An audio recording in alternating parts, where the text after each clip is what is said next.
Sedaj pa pošiljamo lepe pozdrave v Italijo.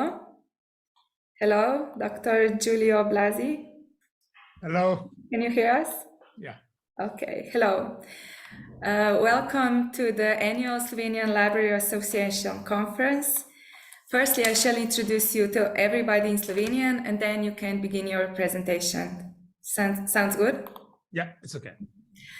Torej, dr. Giulio Blasi je direktor podjetja Horizons Unlimited, ustanovljenega leta 1993.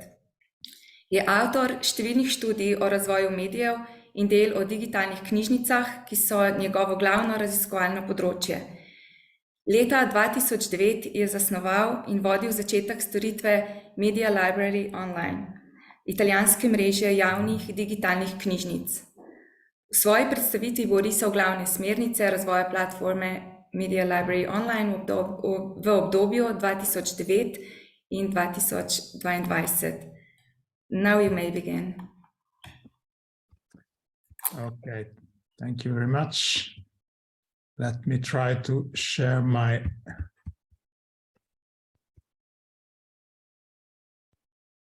screen.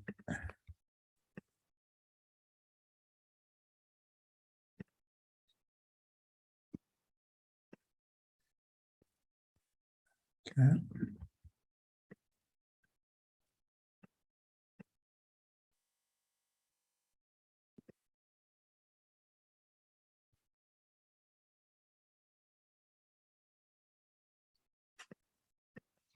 Sorry, I don't know why, but I cannot. Okay. Here we are. Can you see can you confirm me that the presentation is visible? Okay. It's visible. Okay, thank you very much. And thank you very much for this invitation. It is a pleasure to participate. Unfortunately, my language capabilities don't allow me to understand what is going on in your Congress, but I think it is very interesting to share experiences between our two countries. I will talk about Medialibrary Online, as you told. Medialibrary Online is essentially the main platform for digital lending in Italy. We are now serving 6,500 public libraries and state libraries, and also a few private libraries. And in addition to this number, we also serve 1,500 school libraries, which is a new sector that we started in a few years ago, as I will tell you. But I will try to give you a very general idea of what we do. And I will start saying that our main concept is to give to our libraries a complete and 360 degrees digital collection. And if you try to understand what does it mean, this means giving libraries copyrighted digital materials, not copyrighted digital materials, which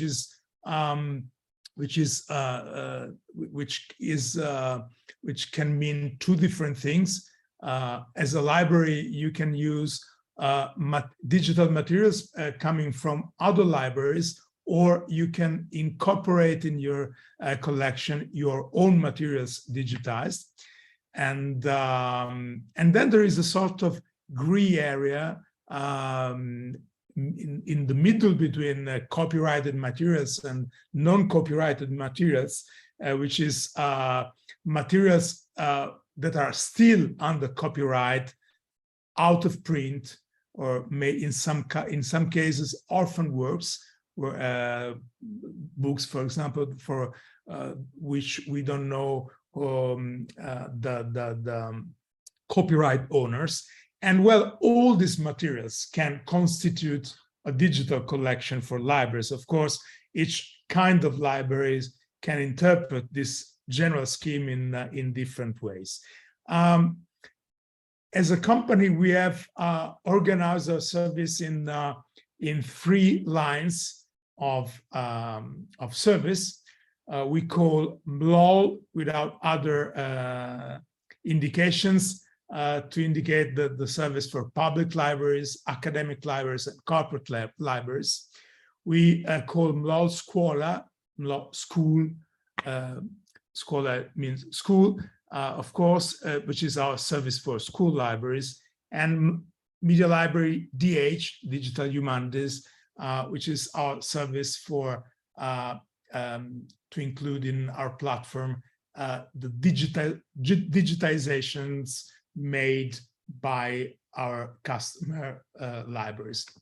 And across all these services, we offer what we call an open collection, open MLOL, which is a collection of many different types of objects in the public domain or in more generally free of copyright or free for access, coming from the main cultural institutions in all the world. And we harvest, collect, catalog, and insert these materials in the collection of our customer libraries. We started in 2009, and well, it has been quite a long process until now. And of course, we have evolved during this period. We started in 2009, but in 2009, there was not even a digital market for ebooks in Italy. That has started in 2011. And so we started actually with newspapers and other kinds of materials. We started developing mobile applications, especially for ebook reading in 2015. We started working with also on the retail market. We developed a service that we call MLOL Plus, which allows anyone, any paying user around the world to access our collections. We started the Digital Heritage Project in 2018. We have completely changed the DRM infrastructure for accessing ebook in 2021. As you probably know, we are, and as many countries in Europe are doing right now, we are working now not only with Adobe DRM for ebooks, but also with this new European and moreover open source DRM technology that is called Readium LCP. And just a few weeks ago, we opened a new audiobook service that our users can use and listen in our mobile application that is based on this new technology. In terms of usage, Medialibrary Online has about 500,000 active users per year. And our collection, I'll go very quickly through our collections highlights. We offer different typologies of digital objects, of course. Ebooks, we have 1.3 million titles in Italian and foreign languages. The proportion is about 200,000 Italian titles, and the rest is foreign languages. Of course, this number includes only the commercial material. I'm not including the open access material, which adds other 800,000 ebooks to the collection. We have a very rich connection of newspapers and periodicals, in part in cooperation with our Canadian partner, Press Reader, that maybe works also in your country. They distribute a huge quantity of newspapers and periodicals. the titles that are not included in the Canadian collections are directly by us in Italy. We have a rich music collection, and we have also an integration, a technical integration with the Spotify platform through their public API. Well, we have many other typologies of objects, audiobooks, as I said a few seconds ago, movies, database, and about 3 million items contained in our open collections, which comprises manuscripts, print books, geographical maps, images, music, movies, and musical scores, and a number of other digital typologies of digital objects that may be of interest for our public. The growth from 2011 has been very steady, as you can see. It may be interesting for you to see. I don't know if this is the same in Slovenia. That during the first COVID lockdown in 2020, we have almost doubled all our vital parameters, so to speak, usage, users, and etc. And this number has remained stable in 2021. So in a way, we have gradually evolved until 2019, and then made a huge leap in 2020, and we are still maintaining this. As these are in this slide, you can see the average daily ebook loans from January 2019 to August 2022, and you see here in this point the first COVID lockdown in Italy. And what you see now is that we are seeing a stabilization of this of about 100% increased growth with respect to January 2019. Libraries in Italy are still very resent of the lockdown that we have had in the previous years, and our impact, the number of citizens that enter physically a library in 2001 and 2021 has been 7.6% of the population, which is approximately half. It's 50% of the impact before COVID. So we have a long road to do to recuperate the numbers of 2019 in the analogical sphere.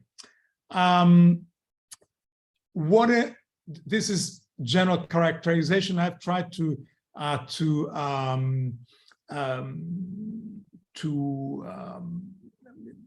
find a few specific elements of the way we offer a platform in Italy, and that may be of interest for you. Well, the first thing is multiple typologies of digital resources. And when I say multiple, I mean really many, and much more than usually what is usually managed in e-lending platforms.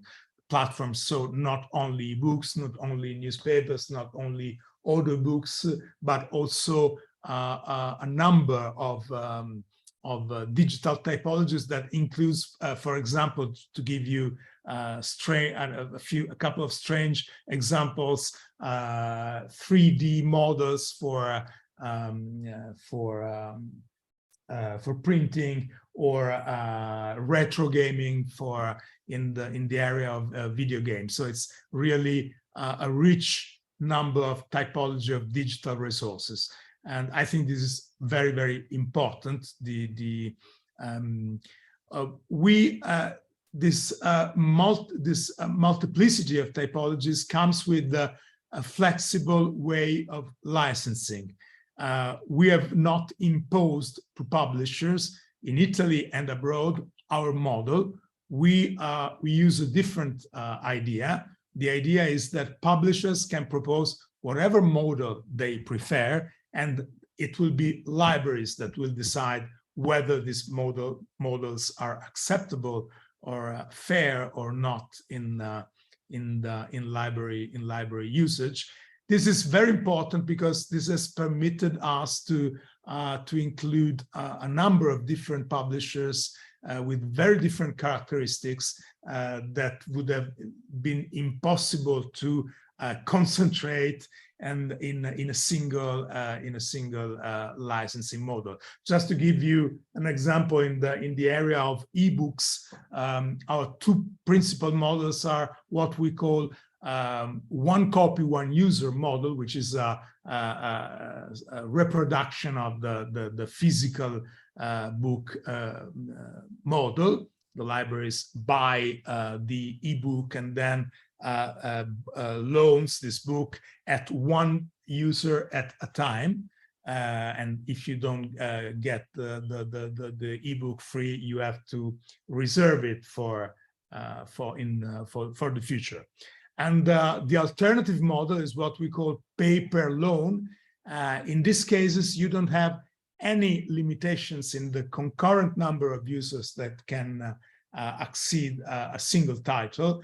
And you can have 1,000 persons borrowing at the same time a Ken Follett novel, or maybe also something more interesting than that. And yeah, there is no limitations on the part of the publisher. What is interesting is in this model is that typically the libraries can have the entire catalog of the publishers, and then it will be users that filtrate, select, and choose at the end what titles are interesting.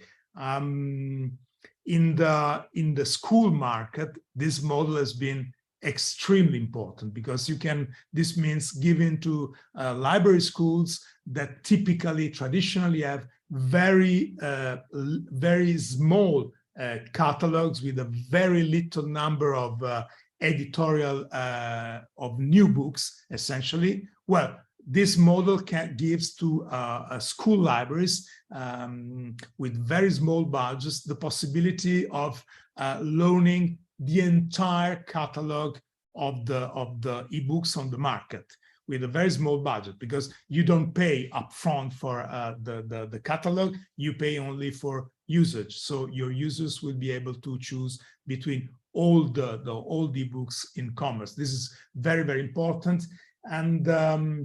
And well, essentially all the major publishers in Italy participate in this second model, or in a mix between the two.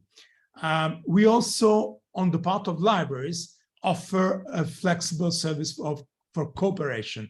So we don't have any company rules regarding cooperation. You can have a single library, a city library system, a provincial library system, a regional library system. You can also invent a library system across different regions. We have in the school sector, there is a wonderful library network, school library networks that comprises libraries that sometimes have a distance of 1,000 kilometers from one to the other, from the very north to the very south of Italy. This is very, very funny and interesting, and demonstrate the capability of digital technologies to help cooperations. The fourth element which is very important is using open and licensed content at the same time. I have also added controlled digital lending, but we are not doing this ourselves in Italy because, well, essentially it's forbidden, and we don't have a fair use law as in the United States. But we include works with controlled digital lending from the United States, and mainly through Internet Archive, which is one very important partner for our platform. Well, another important thing is how we treat metadata. We offer metadata to libraries. This is very easy, and it's standard in the digital market. We use a unified classification method, which is not the Dewey standard, unfortunately for librarian, but it's the BIC, or the CCE, as we call it in Italy, standard, which is a commercial and very easy and straightforward classification method.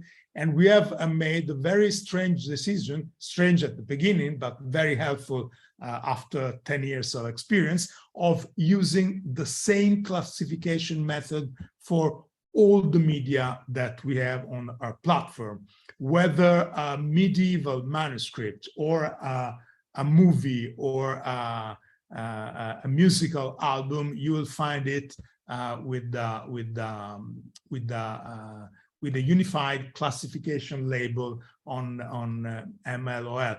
This is, of course, many problems. It goes without saying, but this allows users to have a very straightforward way of understanding how the global collection is organized and what is inside the collection. And this is, in my opinion, one of the main problems of traditional OPACs, the fact that users don't get an image of the global collections. We have worked a lot on mobile applications, mainly for ebooks and for newspapers and audiobooks. We offer mobile applications and applications for all the platforms, not only iOS and Android, but also Microsoft Windows, Mac OS, and Linux, because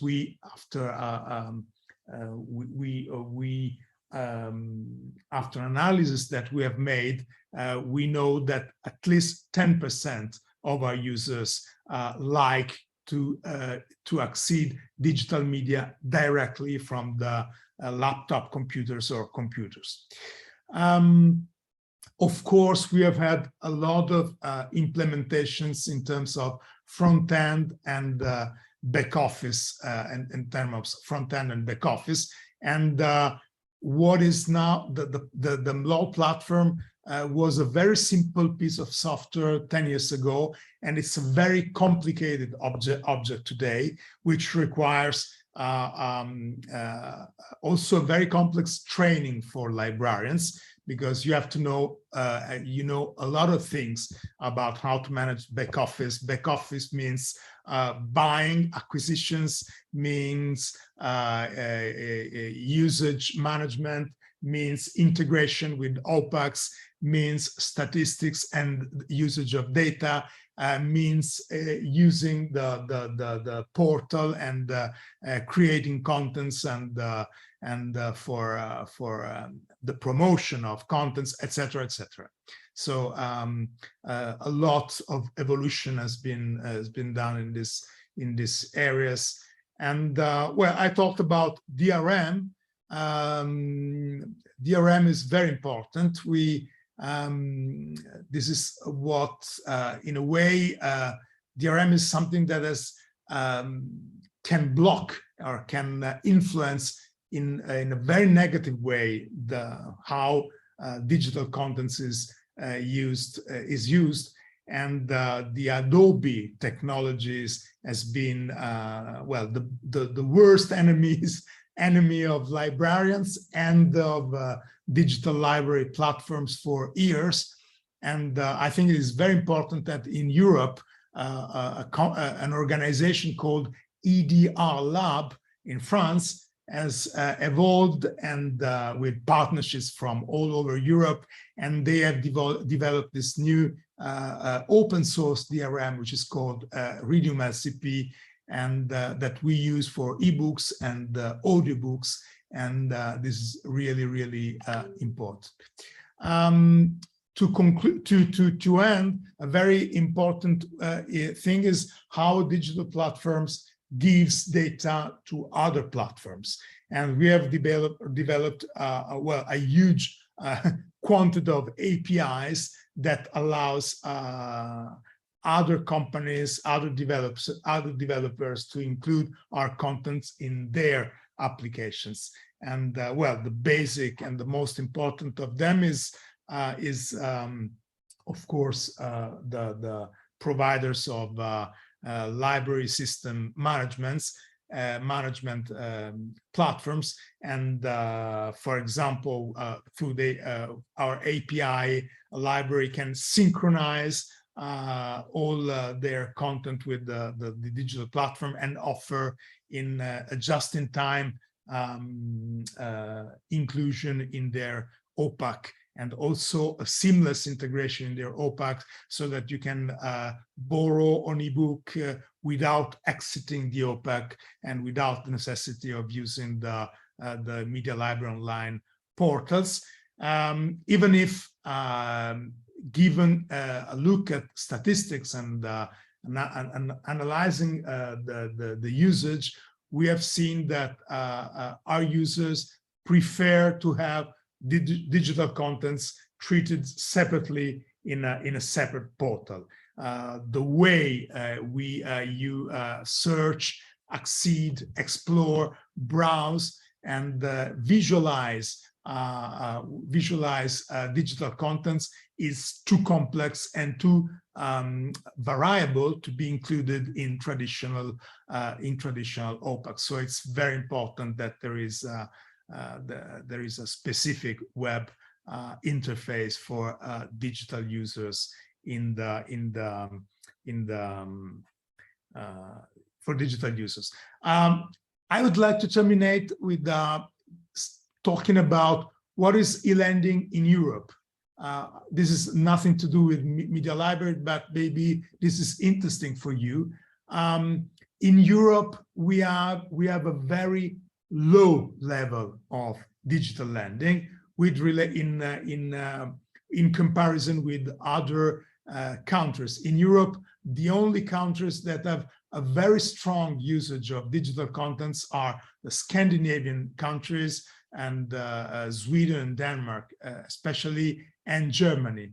And but if we compare even these countries with the United States, we have a very tragic situation in our continent. So I think it is important to look at the evolution of this sector in an international way, and at the European level, but also always giving a look at what is going on in the United States, because in the United States, if we see what is happening there, in a way, we have an approximation of what will happen in Europe in the next decades. I use to joke and saying that it is very easy for us in Europe to predict the future of digital technologies in libraries, and this is very easy just because our digital future is the digital past of the United States. So I invite you, and this has been a core reference for our model in Italy, and I invite you to have this term of comparison also in your experiences with digital contents. Thank you very much. I can start the screen sharing.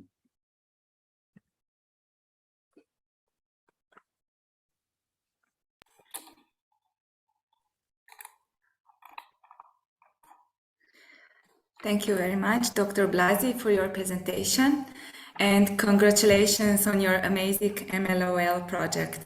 I have a question for you. The lecturer states that they support flexible licensing, where librarians accept or reject the terms of individual publishers. Is there a centrally coordinated negotiation with copyright holders, or is this done on a case-by-case basis? That is, individual libraries can achieve different terms of use for the same titles? Well, no, when I say flexible models, I mean that we don't impose models on publishers, and we use to present a variety of opportunities, and then it's their choice, and it's the choice of librarians to react to this. In many cases, they offer multiple models. For example, it is now, I mentioned the two main models for ebooks, one copy, one user, and paper loan. All the most important publishers in Italy use both models. So this is, okay. And in other cases, we discussed with with publishers, and we showed that models that were very popular in other countries were not feasible in Italy. And there is one strong example of this, and it's overpricing. In Italy, a library buys an ebook at exactly the same price that the user can find on Amazon or Kobo or whatever commercial platform. While in the United States, libraries buy ebooks at 10 times the price that the single user will find. This is an example of how the discussion with publishers has changed a lot. In many cases, we have discussed, we have created a panel of the most important libraries to discuss directly with publishers issues. This has happened, for example, in the sector of newspapers and periodicals that are very complicated models of licensing, much more complicated than ebooks. Thank you very much for your answer, Dr. Blasi, and thank you for joining us and giving this very informative presentation and answering our question. I wish you well, and I hope you will join us again in the near future. Goodbye. Okay. Thank you very much, and goodbye to you and to everybody. Bye.